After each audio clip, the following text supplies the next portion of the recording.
Pedro dropped his shoulder and pulled through that. Yeah, a lot went through my mind. So, he's got that competitive nature, and, he's probably got to be smarter in those situations, but you don't want to pull too back off that. So, is this the balance you talk about often? Is this kind of what it looks like when everything falls into place? Yeah, I think so. Again, every game has a life of its own, and it's a very talented, well-coached team that we played tonight. The balance for us was really based off of just how much they were doing defensively, and so it was just good to see us execute, play a clean game. I think those are the positives. Since that Texas game, it's felt like there's been a lot more comfortability going forward on fourth down. You had 2 more fourth down conversions today. What has that been, identity-wise, this offense, just taking those risks and making those? Yeah, I think it's been critical, and I've just the ideas are the ideas, but the execution is the hard part, and so I think we bought into that. I think certainly critical calls in those situations, we really work hard on them, whether it's third down, fourth down, and 1 to 2 over and over and over again. Try to keep things as consistent as we can, and the execution's been a huge plus. Bush, I know you have only been here 2 years, but for the last 4 or 5 years, they've been going 1 year quarterback, 1 year quarterback. I asked Coach Stoops last week, does it feel like, hey, we've got our guy, this is a guy that's young, going to be developing, just watching him develop, how is that? It's been tremendous. Again, I think every week I just keep seeing growth and growth and growth. And, to the question of the quarterback, I mean, and the craziness of college football right now and roster turnover, I think it's a huge benefit, and it's just familiarity, knowing what his strengths are, knowing what he likes. That's been obviously a huge plus here over the last couple of weeks. What about that? Hendrick is over there, by the way, guys. What about that one throw he made to Hartley? When he makes one of those, is it like, oh, this guy's got it? That's a freshman making that throw. I thought that was as good a ball as probably he threw all night. Again, we know what our recipe has been from the standpoint of, I think he was, again, a high completion percentage night. And so it's just the confidence that I see with him pulling the trigger right now. Again, schematically, it's similar concepts over and over and over again. And regardless of what the defense has brought at him, I think he's been able to play fast. That throw came after he'd taken the sack. It was like second and 22.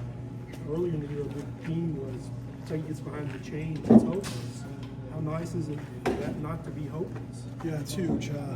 Again, him making that throw, I thought a week ago, I think I talked about it was a 3rd and 8 situation that he converted with his legs. Anytime the quarterback, that's in those kind of situations, can make a play where you're behind the sticks, obviously it can change the dynamic of the offense. Which I think against Texas, he slid a little early on one of those scrambles before the first and fourth down he got into. What's the balance in teaching him to protect his body, but also the energy he brings, I guess, in some of those plays? Yeah, I think it's flow of game. If we're talking fourth quarter and it's a critical 3rd and 6 on the line, I think there's a chance to insert yourself from a leadership standpoint in that. But certainly, from a value standpoint, you got to learn to protect yourself. You got to learn when it's okay to run out of bounds, but not take the competitive nature away from it. What have you just seen from Brennan Ward in practice, like throughout the year, and what do you like about his game? Yeah, I think both young guys have done a tremendous job. They both are extremely talented guys, and that's Brennan and Stone. And, we really hope to play both of those guys in this game, and it just worked out the way it did. But again, I think there's a composure level. I think he was able to go in, certainly in spring and fall camp, and just kind of operate the offense. You never know, again, what you're going to get, but we certainly need to take a look at both those guys. Coach, in the last 3 games, it seems like y'all are throwing the ball a little bit more, maybe speeding things up a little bit. Is that something we can expect these last 2 games? Again, every week has a life of its own, and so we certainly think it's been an advantage of ours to show the change in tempo. A lot of it today, and particularly versus Florida, it was used just because we felt like we needed it from an energy standpoint. Today, with the amount of movement and changing a defense, we felt we could, limit what those guys were doing and allow us to play fast, and that's why we used it. Bush Hendrick targeted 11 times, again with 11 catches. How impressed were you with this one? Yeah, I'm super impressed. Again, we think he's got that natural knack, whether it's a ball 40 yards down the field or a ball that's just, you know, caught within 5 yards, that anytime he touches it, he's got a chance to make a big play.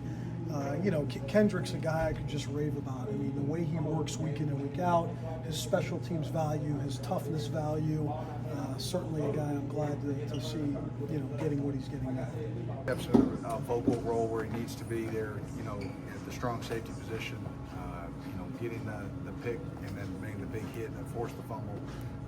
Those are plays we expect, you know, of Cam, and, you know, so it's not a big surprise for me, but we need him, you know, over these last couple of weeks to continue to make those.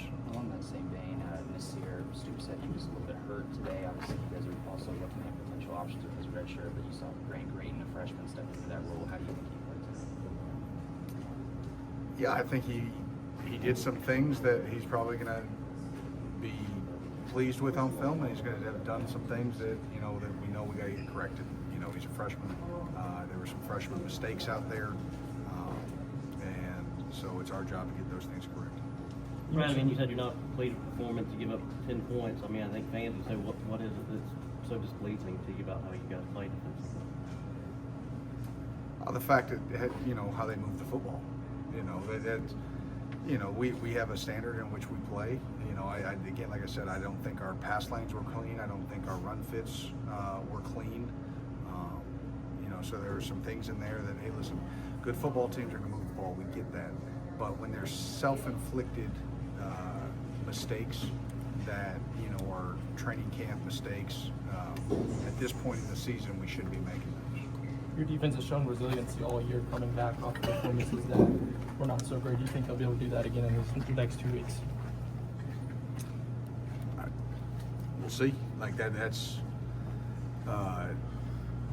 again, like anything else where there's ebbs and flows, right? And you know, want to see these guys, and I know they're wired right? And what we got to do is we got to refocus our mind and get back to playing. It's a one-game season next week. That's what we got to focus on. It's a really, really difficult Vanderbilt team that had a bye, so they've healed up. They've had time to look at us. We're going to have to play at an extremely high level, and so, you know, I would hope our guys understand that. Coach, you mentioned the way they were able to move the ball up and down the field. Their quarterback kind of gave me similar vibes to Pavia, the way he was able to kind of operate in the backfield. Did you see that as well, and does that give you any good or bad signs for next week? Yeah, someone had made mention of that. Like, I think obviously Diego's a different style player a little bit. I think he felt a little bit more, you know, like Kyler Murray did, you know, when he was at Oklahoma. You know, Diego's a guy that can drop his shoulder and run over a linebacker. Like, he's big and thick and physical. But yes, you know, from the fact that he can extend plays and make plays out of the pocket, yeah, so we're going to have to do a really good job there next week. Coach, Couple more guys, Coach, got to get somewhere. You talked about the training camp mistakes. Do you chalk that up to a lot of young guys playing today or something else? I don't know. I mean, ultimately, we'll have to look at the film. You know, I think, you know, some of it is young mistakes and guys playing, you know, significant snaps that maybe hadn't, you know, up to that point. But others there were some veterans that made mistakes, and again, I know what kind of guys they are, and they are on the sideline. They own up to those, but we need to be focused and dialed in if we want to play at our best. What have you seen from Coach Stoops' leadership that has allowed you all to keep, you know, get this thing turned around and get it right and where you are now? Yeah, I think what it's shown is that from the day I got here in 2018, there's that no flinch mentality. Like, we're not going to blink. We're just going to keep fighting. We're going to put our head down. We're going to work. You know, and sometimes you get the results that you want, and sometimes you don't. But it's that competitive toughness that I keep referring to, right? That regardless of the circumstances, you continue to try to play and execute at your best. And so, you know, we preach that, you know, within this building, and it starts from the top with Coach Stoops, and you know, been really pleased with, for the most part, how the guys have done that. Again, maybe a little blip on the radar this week, but we need to re-lock in.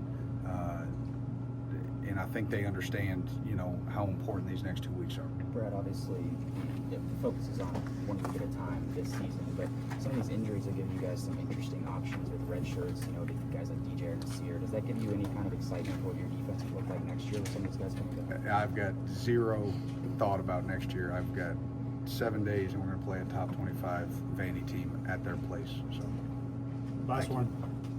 Brad, I guess is the good news, are these training camp mistakes, are these something that can be corrected within a couple of days, or are they kind of like bigger issues, do you feel? I mean, the hope is that we should be able to get them corrected. I mean, it's a training camp mistake. It's a mistake that shouldn't happen, you know. So, yes, it's something that is correctable, and our guys should understand it and be able to fix it quickly and efficiently. You know, and again, mistakes are going to happen in a game, but again, some base mistakes are the frustrating ones.